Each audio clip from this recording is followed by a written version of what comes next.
और बात करेंगे भोपाल की हवा में जहर घुल चुका है। वायु प्रदूषण को लेकर नगर निगम का बड़ा फैसला, बड़ी जानकारी। भोपाल के चौक चौराहों पर नहीं जलेगा इस बार अलाव। कपकपी ठंड में भोपाल वासी नहीं जला पाएंगे अलाव। भोपाल में बढ़ते प्रदूषण के चलते नगर निगम का फैसला।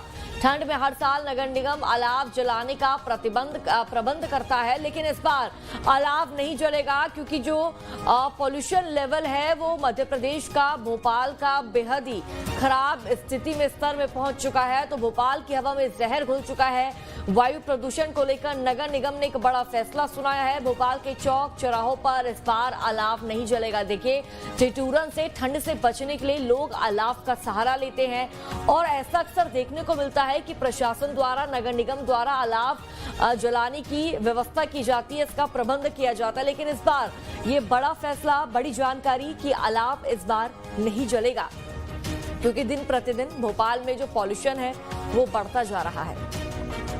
ज्यादा जानकारी साझा करेंगे, हमारे साथ अतुल जुड़ चुके हैं। अतुल, पहले जिस तरह से हम तस्वीरें देखते थे कि नगर निगम द्वारा ही अलाव जलाने का प्रबंध किया जाता था, व्यवस्था की जाती थी, लेकिन इस बार नगर निगम का ही फैसला कि अलाव नहीं जलेगी।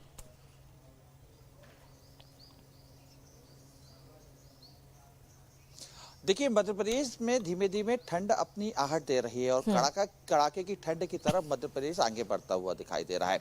देखिए, हर ठंड के समय यानी शीत ऋतु के समय नगर निगम भोपाल में चौक चौराह और रैन बसेरे में अलाव की व्यवस्था करता था, यानी कि लकड़ी जलाने की बंदोबस्त करता था। जो बेघर लोग हों वो कहीं ना कहीं अलाव से, अग्नि आग से बचे, अपनी ठंड को बचा सके। लेकिन इस बार की स्थिति कुछ अलग है, जुदा है इसी का, क्योंकि इस बार हम देख रहे हैं लंबे समय से राजधानी भोपाल का EQI लगभग 300 से 400 के बीच बना हुआ है। प्रदेश के सबसे प्रदूषित शहरों में से एक प्रदूषित शहर भोपाल को भी गिना जा रहा है, क्योंकि लगातार यहाँ पे EQI बढ़ता हुआ दिखाई दे रहा है।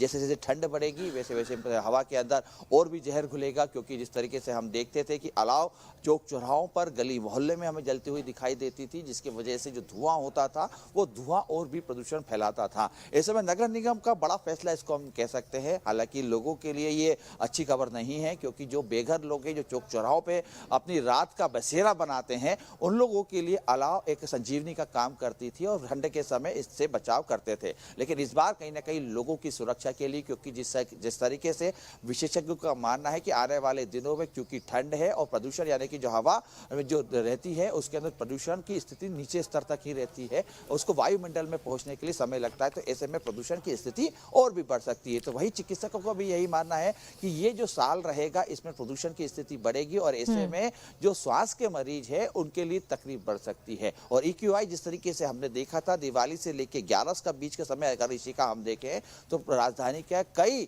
ऐसे क्षेत्र थे जहां पे EQI लगभग 400 के करीब पहुंच रहे थे, यानी कि एक भयावह स्थिति की तरफ भोपाल बढ़ रहा है। अगर सामान्य तौर पर अगर हम देखें तो 0 से 50 तक का जो बिल्कुल अतुल, भोपाल इस वक्त भव्य स्थिति की तरफ तो बढ़ ही रहा है, लेकिन जिस तरह से हम देखते थे कि नगर निगम द्वारा व्यवस्थाएं की जाती थी, लेकिन इस बार वो व्यवस्थाएं भी कहीं ना कहीं अलाव जलाने के लिए नगर निगम द्वारा इंकार कर दिया गया, मना कर दिया गया एयर पॉल्यूशन को लेकर, क्योंकि मध्य प्रदेश में जो जहरीली हवा है वो अब घुलती जा रही है। अतुल, बहुत बहुत शुक्रिया जानकारी साझा करने के लिए।